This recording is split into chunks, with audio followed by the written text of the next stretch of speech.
Welcome to Sweet Dreams Storytelling, where we unwind, relax, and drift into dreamland. I'm your host Mike, and I'm so glad you're joining me tonight. Let's get cozy and settle in. My story for this evening is our adaptation of a beautiful novel by Lewis Carroll, Alice's Adventures in Wonderland. Chapter 1. Alice and the Curious White Rabbit. It was a quiet afternoon, and Alice was feeling just a little bit sleepy. She was sitting on the riverbank with her sister, who was reading a book without any pictures or conversations in it. Alice thought that books like that were rather dull, and her eyelids began to droop in the warm sun. The soft breeze tickled the grass. The clouds drifted lazily above. Somewhere nearby, a bee hummed past. Everything felt slow and still, like the whole world was gently yawning. Alice sighed. It would be nice, she whispered to herself, if something interesting would happen. Just then, almost as if the world had heard her, something very curious did happen. Out of the corner of her eye, Alice spotted a flash of white. She turned her head and saw a rabbit. But not just any rabbit. This rabbit was wearing a neat little waistcoat and carrying a pocket watch. And this was the truly odd part. He was talking to himself. Oh dear, I shall be late," he said, in a voice quite like a person's. Before Alice could even think, she was on her feet. She had never seen a rabbit with a watch before, or one who wore a coat and spoke. Without a moment's hesitation, she followed him, as curious as a kitten. The white rabbit hurried across the grass past the trees and toward a small hole under the hedge, and without looking back, he popped right in. Alice followed, not stopping to wonder how small the hole might be, or where it might lead. She knelt, then crouched, then wriggled in, and suddenly she was falling. Not tumbling or crashing, not spinning wildly, but gently, slowly falling, like drifting down through a deep well filled with warm air and soft light. Down, down, down she went, past shelves and cupboards built into the walls of the tunnel. She saw jars of marmalade and tiny books. She floated past an umbrella and a rocking chair, as if the air were carrying her like a feather. Alice wasn't scared, just surprised, and very curious. "I wonder how far I've fallen," she said aloud. "Perhaps all the way to the center of the earth, or maybe to the other side." She imagined popping out among penguins and snow, or finding herself in a land made of stars. Still, she fell, gently as a dream. At last, after what felt like minutes, or maybe even hours, she landed with a soft thump on a pile of dry leaves. She was in a strange little room lit by golden light. There was no pain, no bump or bruise, just a very big feeling of where am I? She stood up, brushed off her skirt, and looked around. The white rabbit had disappeared through a small door, but when Alice tried to follow, she saw that it was far too tiny for her to fit. She looked for another way out and saw a glass table with a tiny golden key on top. When she picked it up, she found it fit the little door perfectly, but oh dear, she was still far too big. Then on the table, she noticed a little bottle with a tag that read, "Drink me." Alice looked at it carefully. It didn't smell bad, it didn't look dangerous. It looked, well, quite inviting. And because this was a day full of strange things, and because she was a brave and curious girl, Alice gave a small smile and said, "Well, here goes." She took a sip. And Chapter 2. The Hall of Many Doors. When Alice landed softly on the pile of leaves, she sat up and brushed off her dress. It wasn't dusty or dirty at all, just a little rumpled from the fall. She looked around in wonder. The place she had landed in was not a burrow or a cave, but a beautiful hallway lit by golden lamps that hung from the ceiling like stars. The walls were made of smooth, polished wood, and along them were many, many doors, some tall, some short, some wide, and some so small that even a mouse might have to duck to fit through. Alice stood quietly for a moment, listening. She could still hear, faintly, the pattering feet of the white rabbit somewhere in the distance. She tried to follow, but all the doors were locked. "Oh dear," Alice whispered, gently trying the handles one by one. "How am I to get out of here?" Just then, something caught her eye. Sitting neatly on a little glass table in the center of the hall was a tiny golden key. It glimmered as if it had been waiting just for her. Alice smiled and picked it up. "This might be the key to one of the doors," she said hopefully. She tried it in the locks first, a tall door, then a narrow one, then one that looked a little crooked, but none of them opened. At last, near the very bottom of the wall, hidden behind a curtain, she found a very tiny door. When she turned the key, it clicked open. Alice knelt down and peeked through. On the other side was the loveliest garden she had ever seen. There were bright flowers with smiling faces, soft green grass, and fountains that sparkled like liquid diamonds. The breeze that drifted out smelled like honey and summer. It was magical. "Oh, how beautiful," Alice sighed. "If only I could get through." But try as she might, she was much too big to fit. Not even her head would go through the doorway. She sat down, feeling rather puzzled, when she noticed something new on the table, a little bottle that hadn't been there before. Around its neck was a label that said, in tidy writing, "Drink me." Alice looked at the bottle carefully. "It doesn't smell dangerous," she said, "and it's quite pretty. Perhaps it will help me get through the door." So she took a tiny sip. It tasted sweet, like cherry pie, vanilla ice cream, warm toast, and strawberries, all at once. And as she drank, something strange began to happen. She was shrinking. Slowly, gently, and not at all painfully, Alice grew smaller and smaller, until at last she was the perfect size to walk through the tiny door. "Oh, how curious," she laughed. "This is like being in a story." But just as she skipped toward the door, she realized she'd left the golden key on the table, and now the table was far, far above her, like a mountain. "Oh no," Alice whispered. "How silly of me." She tried to climb the table leg, but it was far too slippery. She looked around again, and to her great surprise, saw a little glass box lying nearby. Inside it was a small cake with pretty pink icing, and written on it in tiny currants were the words, "Eat me." "Well," said Alice, smoothing her skirt, "if drinking made me smaller, maybe eating will make me tall again." She took a very small bite. For a moment, nothing happened. Then, she began to grow. Up, up, up she stretched until her head touched the ceiling, and she had to bend her neck just to look around. "Oh dear," she cried, "now I'm far too big again." She sat down in the middle of the hallway, feeling quite like a giant and very unsure what to do next. The tiny door seemed even tinier now, and the key on the table looked no closer. She sighed and blinked back a tear, but just then she remembered, in Wonderland, nothing stays the same for long. Perhaps, just perhaps, something curious would happen next. And as she sat waiting, the warm hallway filled with golden light, and a soft breeze whispered through the keyhole, as if the garden beyond was calling her back. Chapter 3: The Pool of Tears.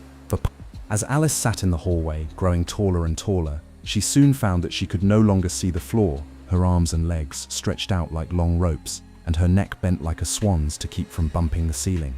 "Oh dear," Alice said gently, "this is most unusual. I do wish I knew how to stop." She tried to reach the key on the table again, but her fingers were now so large that they knocked over the little bottle instead. It clinked on the floor like a pebble. Suddenly, Alice began to feel very lonely. "I've grown too big for everything," she whispered. "Too big for the door, too big for the table, too big for Wonderland, perhaps." Tears welled up in her eyes, great round tears the size of glass beads. They rolled down her cheeks, dropped to the floor, and began to gather like puddles. And since Alice was so very big, her tears made very large puddles. Soon, the puddles became pools, the pools became streams, and before long, the hallway floor was covered in water. "Oh no," Alice cried softly. "I didn't mean to cry an entire lake." Just then, pop, something very strange happened. Without warning, Alice began to shrink again. Down, down, down, she went, gently and quietly, until she was small enough to float in the very pool of tears she had made. She found herself paddling through the salty water, her hair floating behind her like seaweed. Around her bobbed all sorts of curious creatures. There was a duck with a bow tie, a dodo bird with spectacles, a sleepy-looking lory bird, and a bright-eyed mouse with tiny round glasses perched on his nose. They all looked rather surprised to find themselves in such a strange puddle ocean. "Oh, I do beg your pardon," Alice said politely, treading water. "I think this may have been my fault." The mouse looked up, blinking water out of his eyes. "Your tears?" he asked. "Well, they're quite damp." "I was feeling rather big and confused," said Alice. "I didn't mean to flood the hall." The mouse gave a small squeak and tried to paddle toward the edge of the water. "We'll need to get dry," he said. "Terribly bad for Whiskers being wet." "Dry?" said the dodo, flapping his soggy feathers. "I know just the thing, a caucus race." "What's that?" asked Alice, tilting her head. The dodo puffed up proudly. "Why, it's a race where everyone runs in circles at their own speed, and there's no starting line or finish line. It goes until we're dry." "That sounds very Wonderlandish," Alice said with a smile. They all swam toward the edge of the pool and scrambled out onto dry land. The ground was soft and warm, and the sun peeked through a window high above. The mouse stood up on his tail and waved a paw. Everyone ready. The animals lined up, though not really in a line, and began to run in wide, silly circles. The duck waddled sideways, the lory hopped, and the dodo ran in loops, flapping his wings. Alice joined in too, giggling as she went. Round and round they raced, not knowing when to stop, until at last the dodo raised a wing and declared, "We're all dry now."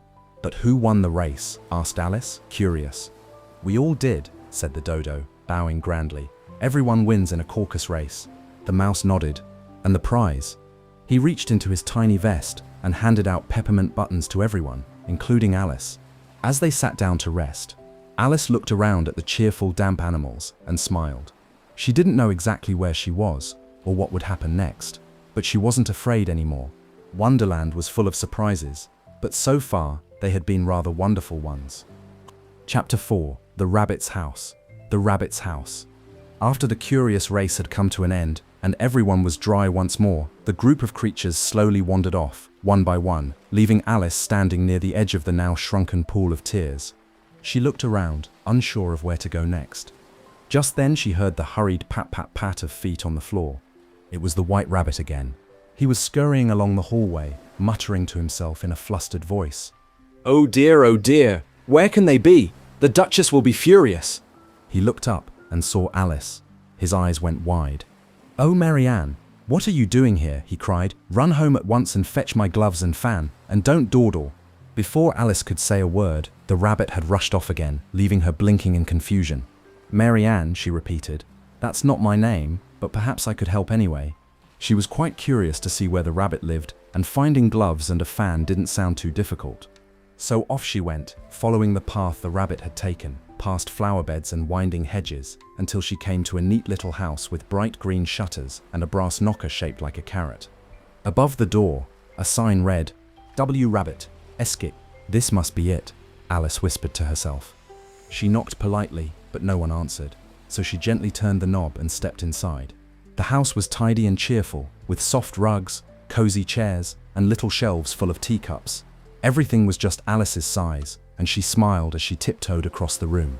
On a side table, she spotted the rabbit's fan and gloves, just where he must have left them. But just as she picked them up, her eyes landed on a small bottle standing nearby. It had no label this time, but it looked familiar, just like the bottle that had made her shrink. "I wonder what will happen this time," Alice said. She took a cautious sip. Uh-oh. Almost at once, Alice began to grow again. Her arms stretched, her legs lengthened, and her head bumped the ceiling. Soon she was so tall, she could hardly move inside the little house. "Oh dear," Alice said, trying not to panic. "Not again." She knelt down, but even that didn't help much. Her elbow knocked over a vase, her foot tipped a chair, and her long arm was now hanging out of the window like a flag. Outside, the rabbit had returned. He stared at the house in shock, seeing Alice's giant arm poking out. "Marianne, what are you doing? My house, my beautiful house." Poor Rabbit was beside himself. He called for help. A crowd of curious creatures began to gather outside. Birds, lizards, hedgehogs, and even a frog in a vest. They began whispering and pointing at the window. "I think there's a giant inside," said one. "Well," said another, "we must try something." Someone tossed pebbles through the window. They bounced off Alice's shoulders and rolled across the floor. "That's quite enough," she said firmly. "I'm not a monster." But then, how strange, the little pebbles on the floor began to change. Each one grew, sprouted, and turned into a tiny cake. Alice blinked. "I wonder if these will help me grow smaller again." She picked one up and took a nibble. And just like that, she began shrinking once more. Down she went, back to her regular size, and when she was small enough, she hurried out of the house as quickly as she could. The crowd gasped and parted to let her through. "Goodness," said Alice, brushing dust from her dress. "That was a tight squeeze." She wandered away from the rabbit's house, through a gate, and into a peaceful open field. Tall grasses swayed in the breeze, and the sun peeked through the clouds like a golden smile. Birds chirped from the trees, and somewhere in the distance, she heard the gentle splash of water. "Perhaps," Alice said to herself with a dreamy sigh, "things will calm down for a little while." But in Wonderland, things rarely stayed calm for long. Chapter 5: The Caterpillar's Advice. After the excitement of the rabbit's house, Alice found herself wandering through a quiet woodland path. The trees here were tall and kind, their branches whispering gently in the breeze. Sunlight danced through the leaves like golden butterflies, and somewhere nearby, a brook sang a soft babbling tune. Alice was beginning to feel a little more like herself again. She had stopped growing and shrinking for the moment, and she hoped that maybe, just maybe, things would stay peaceful. She walked along the path until she came upon a clearing. In the middle of it stood a large mushroom, round and flat like a table. It was the biggest mushroom Alice had ever seen. Perched on top of it, very still and very blue, was a caterpillar. He was about the size of a teapot, and he sat with his arms folded, quietly puffing on a long, thin hookah pipe. Soft clouds of smoke curled around his head in little silver spirals. Alice stood at the edge of the mushroom, unsure whether to speak. At last, the caterpillar looked at her with slow, thoughtful eyes. "Who are you?" he asked, drawing out each word like a ribbon of smoke. Alice opened her mouth to answer, but stopped. She wasn't quite sure anymore. I hardly know," she admitted. "I knew who I was this morning, but I've changed so many times since then." The caterpillar nodded very slightly, as if this made perfect sense to him. "Explain yourself," he said. "I'm afraid I can't," said Alice gently, "because I'm not myself, you see." The caterpillar blinked slowly and puffed another curl of smoke. They sat in silence for a little while. The only sounds were the soft breeze, the birds in the trees, and the quiet bubbling of the pipe. Then the caterpillar asked, "So, what size would you like to be?" Alice thought for a moment. "Oh, I'm not particular. I just don't like changing all the time. It's confusing." Said the caterpillar. "Well, it will happen, whether you like it or not." Alice sat down on a tuft of grass and looked up at the mushroom. "Do you know how I could stay the same size for a while, or at least grow or shrink when I choose to?" The caterpillar took one last puff of his pipe, then slowly slid down the mushroom like a sleepy ribbon of blue. He pointed one of his many fingers at the mushroom. "One side will make you grow," he said, "and the other side will make you shrink." Before Alice could ask which was which, the caterpillar turned and wandered off into the woods, disappearing between the trees like a dream fading into morning light. Alice stood and looked at the mushroom thoughtfully. "Well then," she said, "one side makes me bigger and the other smaller, but which side is which?" She reached up and broke off a piece from each side of the mushroom, one from the left and one from the right. Very carefully, she nibbled a corner from the piece in her right hand. "Oh!" In an instant, her chin bumped her knees and the grass loomed up around her. She was shrinking again.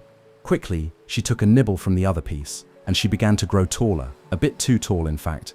So she took a little more from the first piece, then a little more from the second, until at last she was exactly the right size.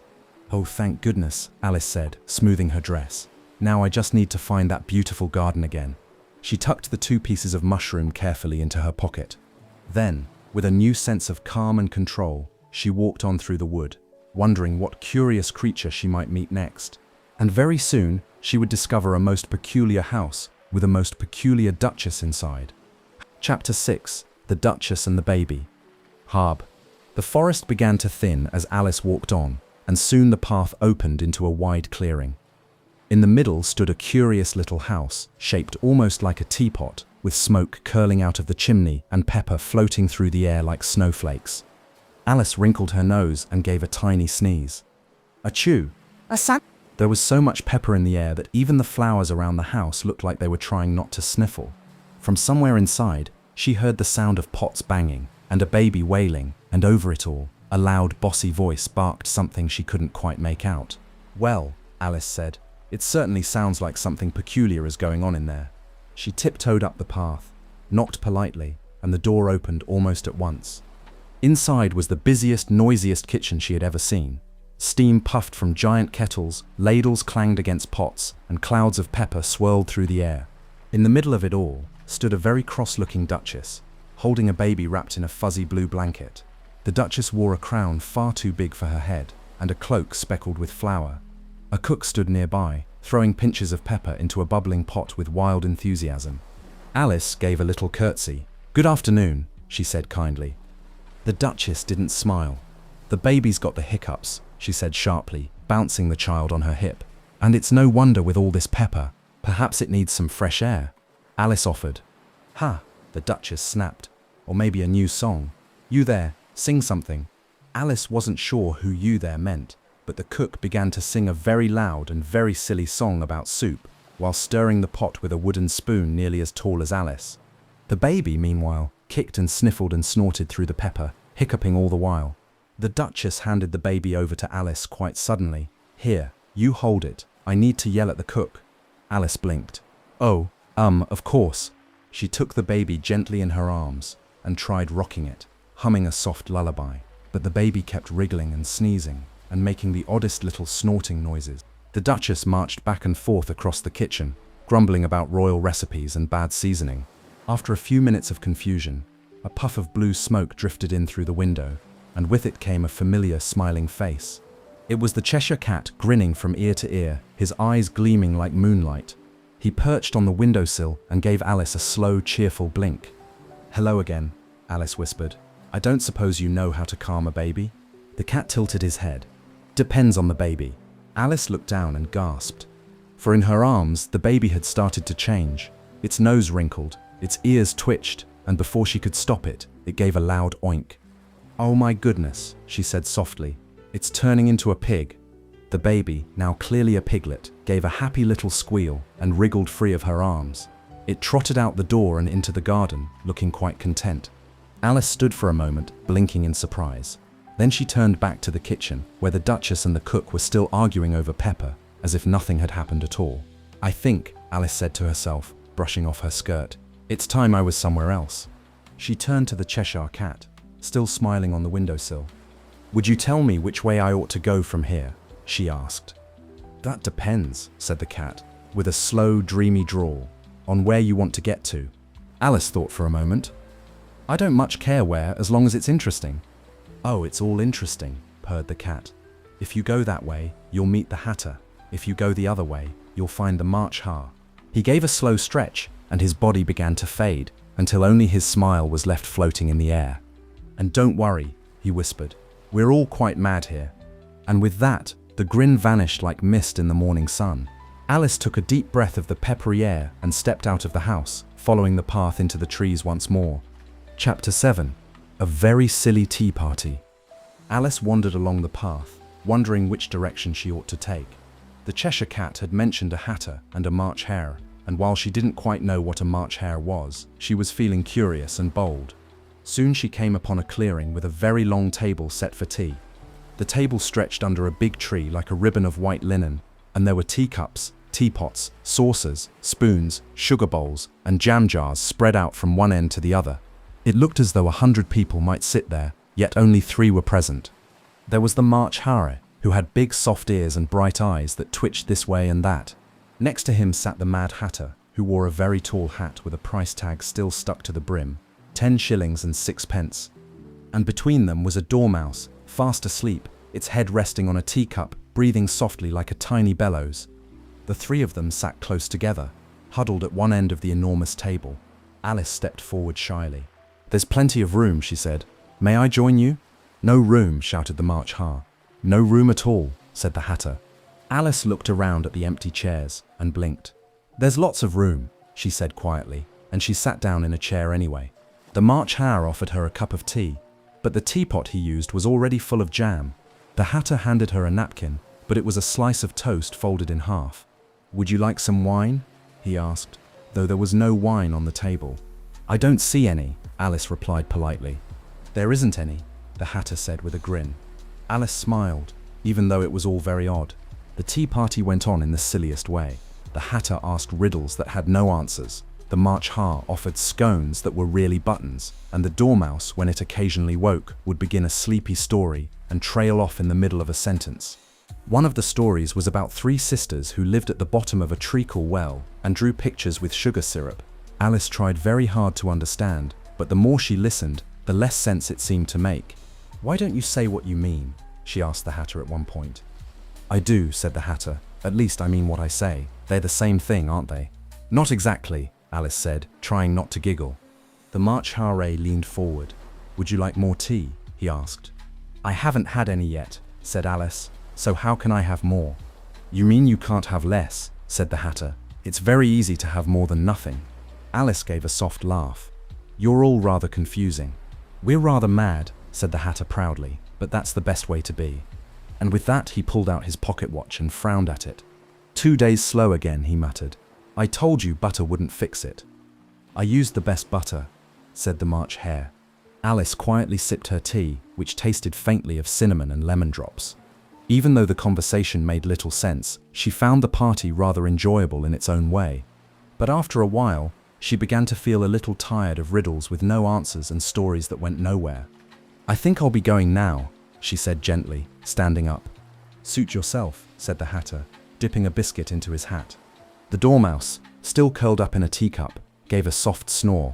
Alice walked away from the tea party, back through the trees, humming softly to herself. The sky above was turning a soft golden color, as if the day were yawning and stretching before bedtime. And just ahead, between two flowering bushes, she saw the entrance to a garden. Not just any garden, but the garden, the one she had seen through the tiny door all that time ago. I've found it at last, Alice whispered with a smile.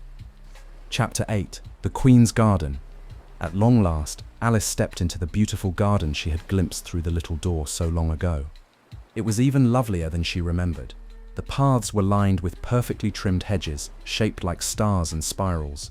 Tulips and daisies grew in rainbow-colored rows, and roses of every shade nodded their heads gently in the breeze. Fountains sparkled in the sun, and butterflies danced from blossom to blossom like floating petals. Alice walked slowly, smiling at the stillness of it all, until she came upon the oddest sight. 3 playing cards, living ones, were painting roses. Not just any roses, white ones. And they were painting them red with thick brushes and little buckets of bright red paint. One of the cards, the 2 of spades, dipped his brush and said, "Quickly now, she'll be here any moment." "Who will?" asked Alice, stepping closer. The 3 of hearts looked up in alarm. "The Queen. We planted white roses by mistake. They're supposed to be red. If she sees them, she'll be terribly cross." "Oh," said Alice, glancing at the half-painted bush. "Well, I think they're quite pretty either way." But before anyone could say another word, there was a sudden sound. Trumpets, drums, marching feet. Alice turned and saw a most extraordinary procession coming up the path. There were card soldiers in neat rows, all shaped like hearts. Some carried spears made of peppermint sticks. Others held long scrolls, or wore ribbons made from ribbons of jam tarts.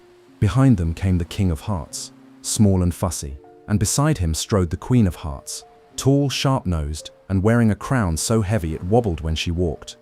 Alice watched quietly as the Queen came to a sudden stop in front of the rose bush. "What is this?" the Queen bellowed, pointing at a single white petal still peeking through the red paint. Her voice wasn't loud, exactly, it was just the kind that made you stand up a little straighter. "Waymark, your Majesty," stammered the 2 of spades. We planted the wrong kind by accident, and we thought maybe—" "Off with their heads," cried the Queen. Alice gasped. "Oh, nonsense," she said firmly. "That's no way to speak to anyone, especially over flowers." The Queen turned, eyes wide. "Who are you?" she asked. "My name is Alice," she said politely, "and I don't believe anyone should lose their head just for planting the wrong color rose." The Queen stared at her. Then quite suddenly, she smiled. She said, "You're a bold one. Come play croquet." And just like that, the matter was dropped. The painted roses were forgotten, the card soldiers marched on, and Alice found herself whisked away to a nearby croquet ground. It wasn't like any croquet field Alice had ever seen. The balls were hedgehogs, curled up into soft little balls that squeaked when rolled. The mallets were flamingos, who looked rather surprised at being held by the legs, and the hoops were made of card soldiers, bent over with their feet up and their heads down. The Queen picked up her flamingo and gave it a test swing. Alice tried too, but her flamingo kept twisting its neck around to look at her. "Please hold still," she whispered, giggling. The Queen didn't seem to mind the chaos. She laughed grandly and shouted directions at the players, sometimes changing the rules in the middle of the game. The King wandered around, nodding kindly at everyone and offering slices of cake. Alice tried to play, though her hedgehog kept waddling away before she could aim. Still, it was fun in a very topsy-turvy way. As she played, Alice noticed something out of the corner of her eye. Perched high in a tree, half hidden by leaves, was the Cheshire Cat again. Its smile came first, followed by its round eyes and striped tail. "Enjoying the game?" the cat purred. "Sort of," said Alice, "though I think the Queen is a little unpredictable." The cat grinned wider. "Oh, she always is. But don't worry, nothing ever really happens here. Everyone talks, but no one truly loses their heads." "That's a relief," Alice whispered. She looked around at the strange match, the giggling hedgehogs, the sleepy flamingos, and the shouting queen, and smiled. Wonderland was wild and wonderful, but even here there was a kind of silly sense to it all. Chapter 9. Croquet with the Queen. The sun hung lazily in the sky as the croquet game went on in the Queen's garden. The hedgehogs rolled here and there, though not always where they were told.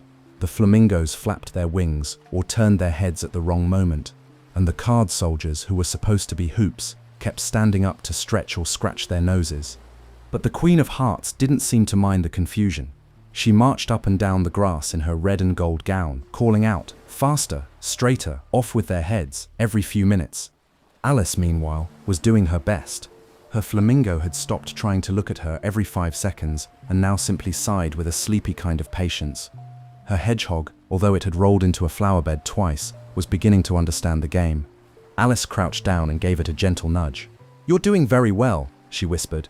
The hedgehog blinked up at her and squeaked happily before curling into a neat little ball. "Let's try for that hoop," she said.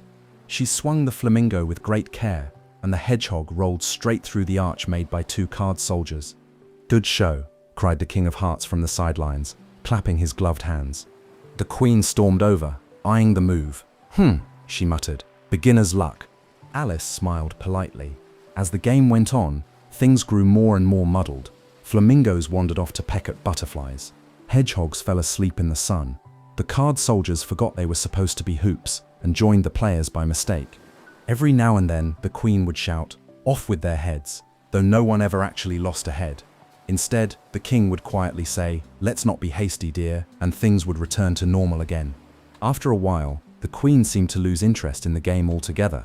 She turned to Alice and said suddenly, "Come with me, there's someone you must meet." Without waiting for a reply, she marched off toward a shady path that curved away from the garden. Alice followed, curious as ever. They walked past rose bushes, stone fountains, and rows of talking flowers that giggled softly as they passed. At last they arrived at a little clearing, tucked between 2 flowering trees. Sitting on a rock beside a bubbling stream was a very strange creature indeed. It had the head of a calf, the tail of a fish, the flippers of a turtle, and the saddest eyes Alice had ever seen. Beside him stood a grand-looking bird with golden feathers and curling claws. "This is the mock turtle," said the Queen, waving a hand, "and the griffin. They will keep you entertained." And with that, she turned and swept back toward the garden without another word. Alice looked at the 2 creatures, unsure what to say. The griffin gave a grand bow. "Welcome," he said. The mock turtle was just about to tell a story. The mock turtle let out a long, slow sigh and gazed at Alice with mournful eyes. "Once," he said softly, "I was a real turtle." The griffin rolled his eyes good-naturedly. "He always starts with that," he whispered, "but he tells a lovely tale. Just wait and see." So Alice sat down on a patch of soft moss, tucked her feet under her, and listened as the mock turtle began to speak. He talked of underwater schools where lobsters danced, teachers taught arithmetic with bubbles, and turtles wore boots on their back legs only. The stories were so strange, so slow, and so dreamlike that Alice felt as if she were floating. And maybe, just for a moment, she was. Chapter 10. The Mock Turtle's Story. They had made a quiet little circle of 3 in the shade of flowering trees.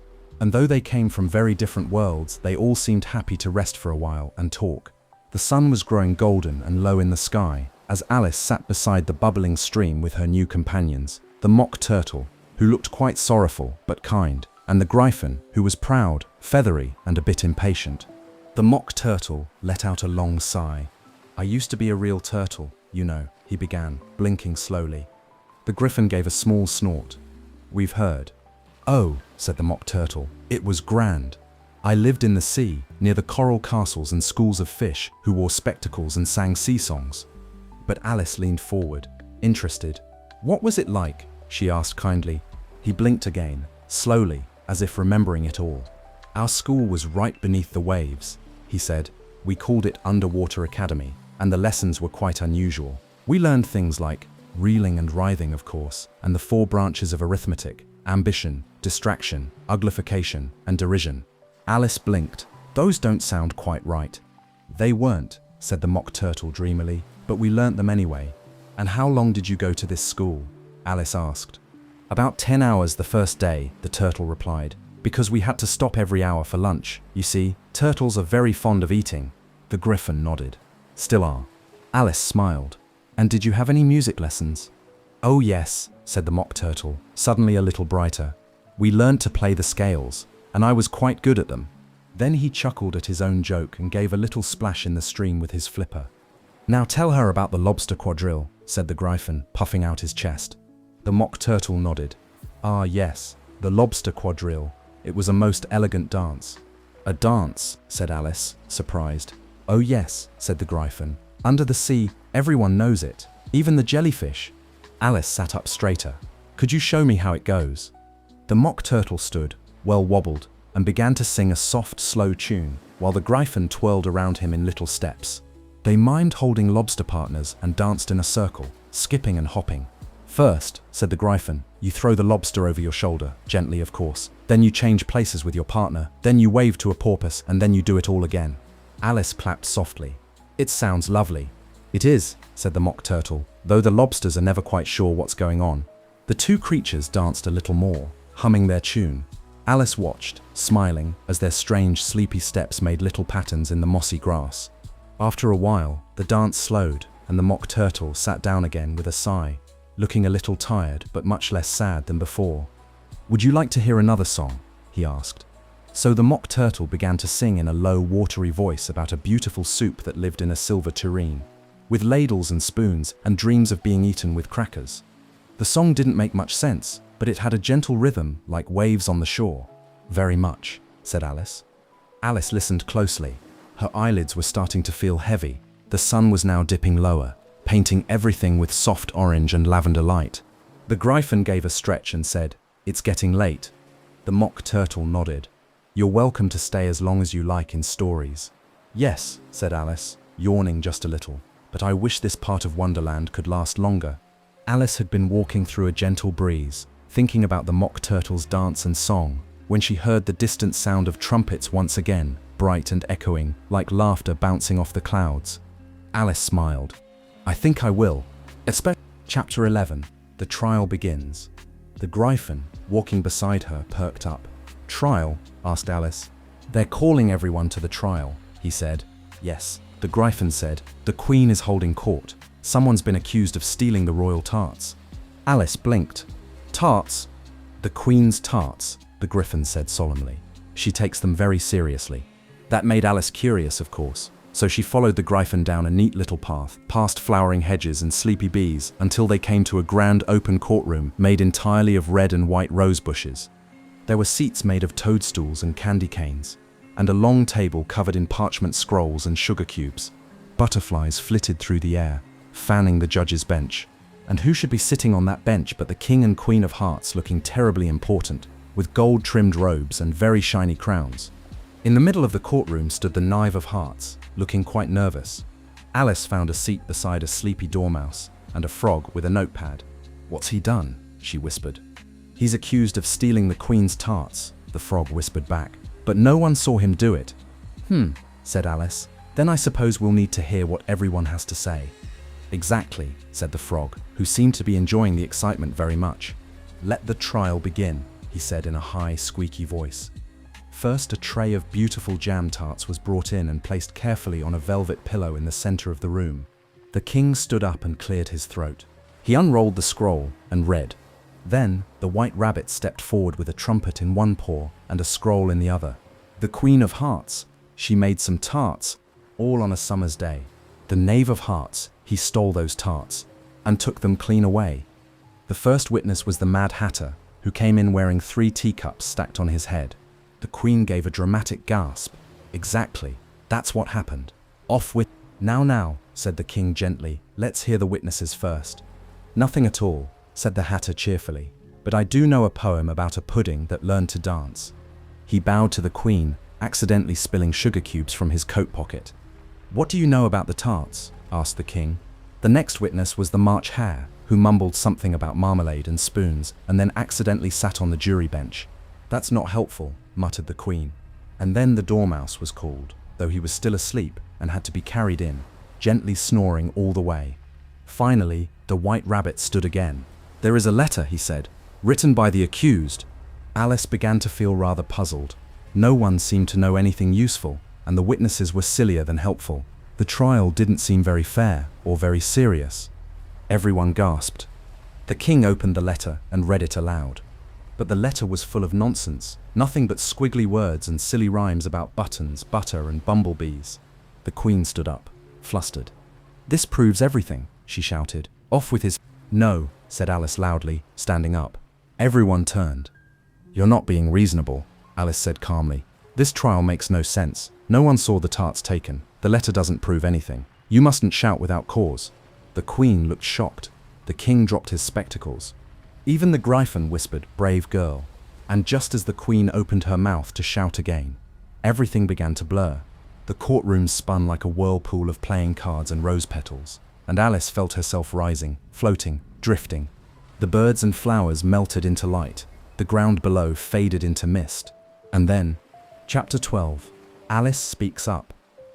The rose-petal courtroom was still spinning softly when Alice found herself standing tall, very tall, right in the middle of it. She didn't know how it had happened, but she had started growing again, just as she had done before. Her head rose high above the jury box, higher than the card soldiers, higher even than the throne where the queen sat blinking in surprise. The queen pointed a trembling finger. The courtroom had become small and silly now, like a toy castle built from cookies and jam. "She's too big," she cried. "She's growing out of turn. Off with her." "Now stop that," said Alice calmly. Her voice was firm but kind, like a teacher who knew she was right. "You've shouted 'off with their heads' at nearly everyone here," she said. "And not once have you listened. That's not how trials work. And besides, you're being, well, quite unreasonable." The king gasped. The white rabbit dropped his trumpet. The queen opened and closed her mouth, speechless for once. "I don't think I'll be staying," Alice continued gently. "Wonderland has been wonderful, but I think it's time I went home." And just then, the queen shouted, "Off with her head." The card soldiers jumped into the air, like playing cards caught in a breeze. They swirled around Alice, flapping and fluttering, forming a tornado of hearts and clubs and diamonds and spades. She wasn't afraid anymore, but Alice only stood still.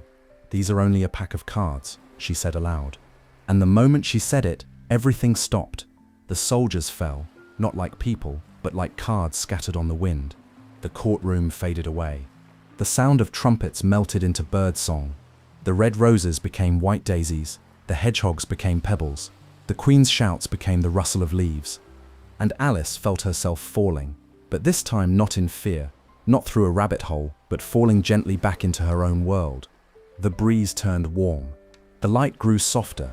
She blinked, and there she was, back on the riverbank. The sun was still shining gently on the grass. Her sister sat nearby with a book in her lap, just as she had been before. Bees buzzed quietly among the clover, and the leaves above rustled like a whisper from a dream. Alice sat up slowly, blinking as if waking from a nap. Was it all a dream, she asked herself.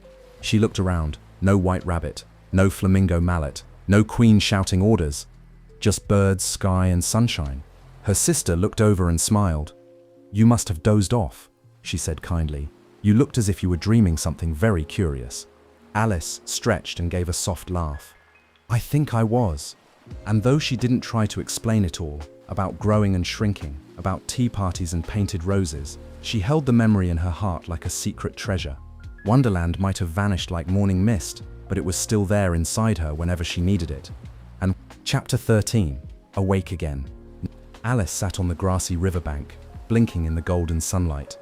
The wind was soft, the trees were still, and the world felt very quiet, as if even the birds were pausing to listen. She looked around. The queen and her courtroom were gone. The flamingos, the hedgehogs, the tea party guests, all vanished like morning fog. Instead, there were gentle ripples on the river, the hum of bees floating lazily above wildflowers, and the rustle of her sister turning a page in her book. For a long moment, Alice didn't say anything. She simply sat with her hands folded in her lap, feeling as if something magical had just slipped through her fingers like water, and yet she didn't feel sad. In fact, she felt wonderfully light, as though she'd just taken a long, lovely journey and come home again. Her sister looked up from her book. "You were talking in your sleep," she said with a smile. "Something about rabbits and tea." Alice laughed. "Yes, I think I had the strangest dream." She didn't explain right away. How could she describe a world where cakes made you grow taller and mushrooms made you shrink, where cats vanished in pieces and babies turned into piglets? Somehow, she knew it was a dream. but it felt real, in the most important way. "Would you like to tell me about it?" her sister asked. Alice hesitated.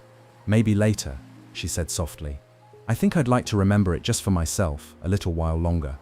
So instead of talking, she lay back in the grass and looked up at the clouds, letting them drift past like the strange, lovely thoughts in her mind. She saw a cloud shaped like a rabbit. Another looked like a teacup. A tall one stretched out like a playing card. She smiled and let her imagination wander. Maybe, just maybe, Wonderland was still nearby, hidden in the spaces between shadows and sunbeams. And maybe, if she ever looked just the right way at the world, she might see a flash of a white waistcoat disappearing behind a tree, or hear a sleepy dormouse sighing in a teacup, or catch the faint sound of the Queen shouting, "Off with their heads," followed by nothing at all. Alice closed her eyes for just a moment, and though she was fully awake now, the memory of the dream wrapped around her like a soft blanket, warm and comforting and full of wonder. And Chapter 14, Telling Her Sister.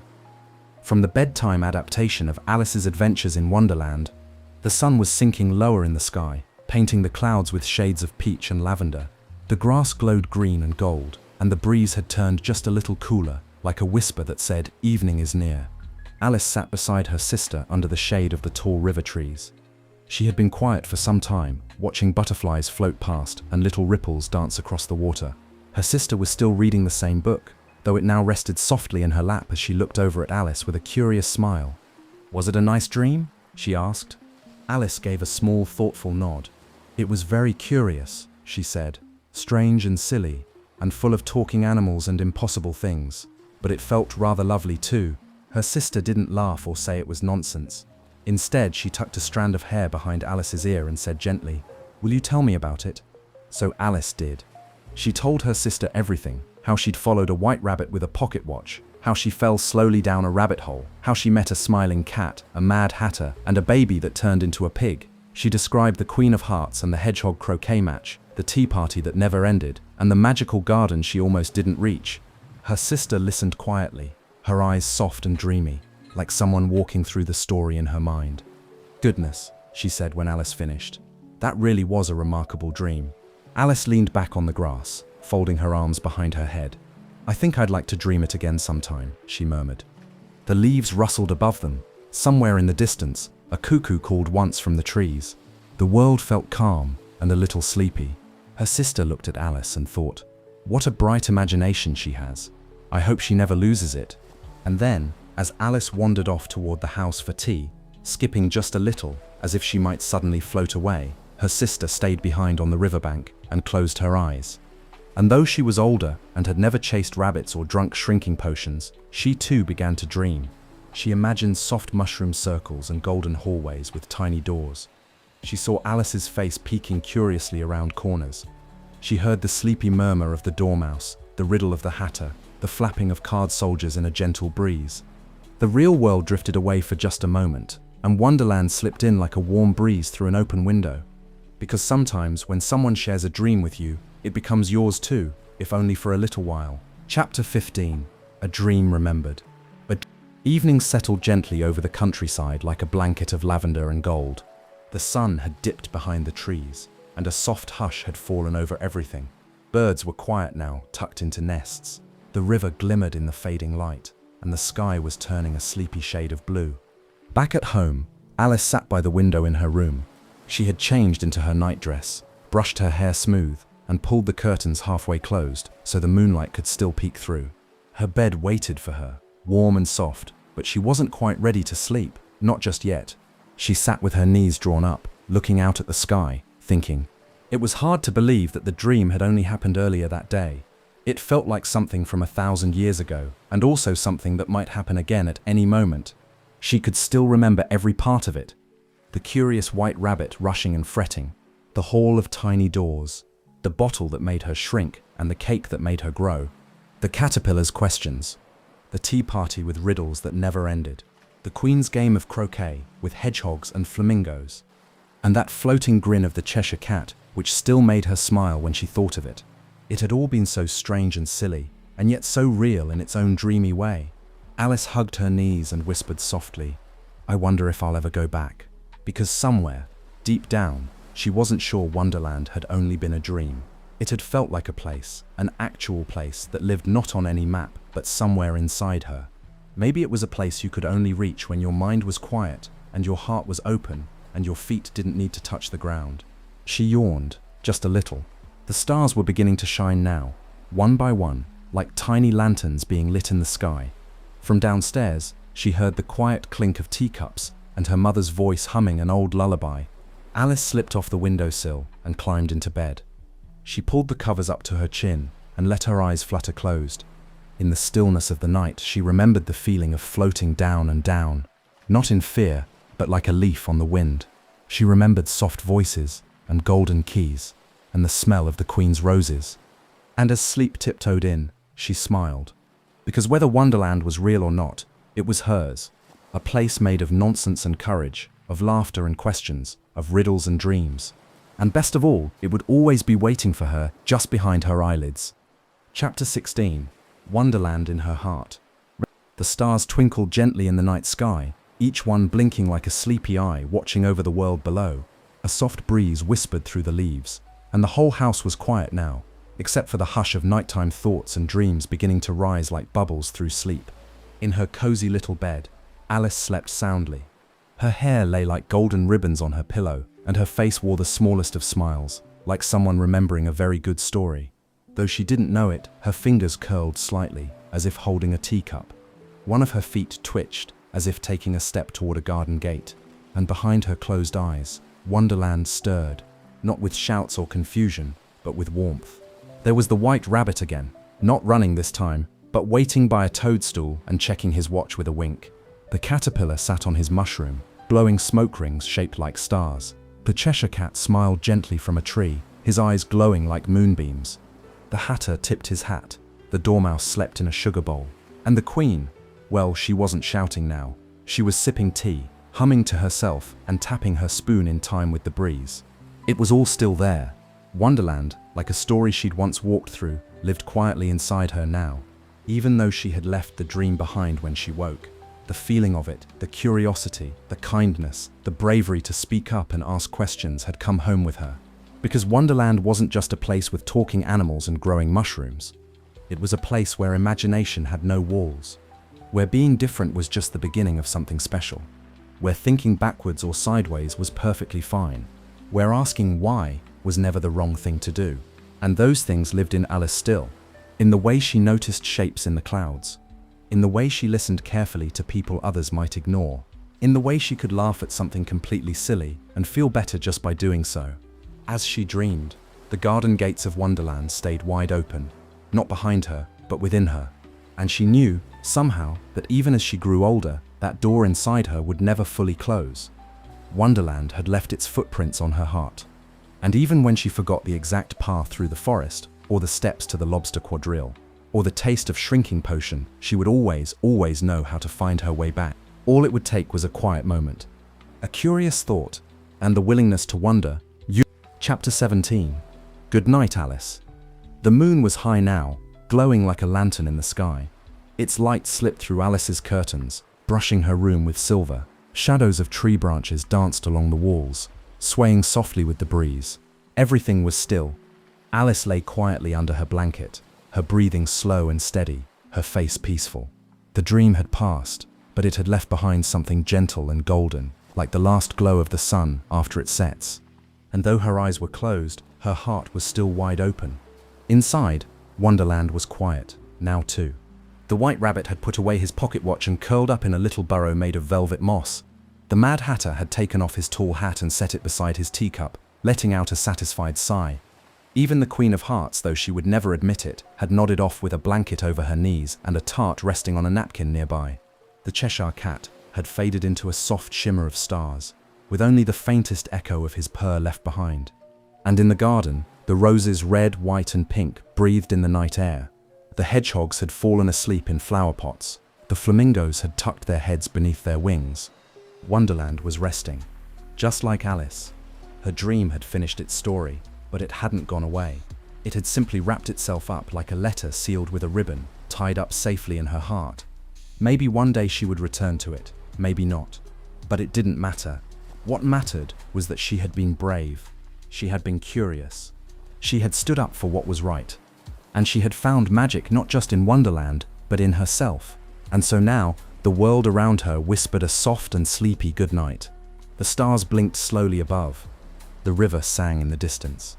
And the trees swayed gently, as if humming a lullaby only dreams could hear. Alice shifted just a little in her bed, then sighed. A smile lingered on her face, the kind of smile you carry into your dreams. And in that quiet moment, when the world was as still as a held breath, the story paused, folded its hands, and whispered, "Good night, Alice." Chapter 18. Good Night, Wonderland. The stars were singing their quietest song. The world outside Alice's window had gone completely still. Her bedroom was full of soft shadows and moonlight, and her dreams were just beginning to stir again like flowers opening slowly in the dark. She was sound asleep now, her breathing gentle and deep, her hands rested peacefully, and her thoughts floated far away, wrapped in the soft, invisible threads of imagination. And somewhere not too far from sleep, Wonderland waited. Not on a map, not in a storybook, but in that quiet space between one breath and the next, where dreams are born and memories are kept. The garden was silent, bathed in silver light. The white rabbit slept curled up in his burrow, his watch finally still. The Mad Hatter had put away his teacups and was snoring softly under the table. The Dormouse, as always, was already dreaming of cheese and stories with no endings. The Queen of Hearts had let her crown slip gently sideways and forgotten all about shouting. Even the Cheshire Cat had faded away into the branches, leaving only the faintest glimmer of a smile on the wind. Everything was resting. Everything was waiting. Because Wonderland knows how to be still. It knows how to wait for dreamers. And most of all, it knows how to come back again whenever it's needed. Maybe, when Alice wakes up tomorrow, she'll go walking along the river again. Maybe she'll pick daisies, or follow a butterfly, or sit quietly and imagine a new door in the base of a tree. Maybe nothing unusual will happen at all. But no matter what, Wonderland will always be with her. It will live in the way she wonders about impossible things, in the way she asks questions and listens for answers, in the way she dares to believe, even just a little, that magic might still be real. And as the night deepens and sleep carries her further into her dreams, the story of Wonderland doesn't end. It simply rests, until the next curious child opens their heart and begins to dream. So now, the last page turns, the candle dims, the story closes like a flower at dusk, and all that's left to say, good night, Wonderland. Good night, Alice. Good night, you. Thanks for spending this quiet time with me here at Sweet Dreams Storytelling. I hope you're feeling relaxed, peaceful, and ready for a restful sleep. As we say goodnight, let the calm background music guide you gently into dreamland. Before you go, don't forget to like the video and subscribe, and until next time, rest well.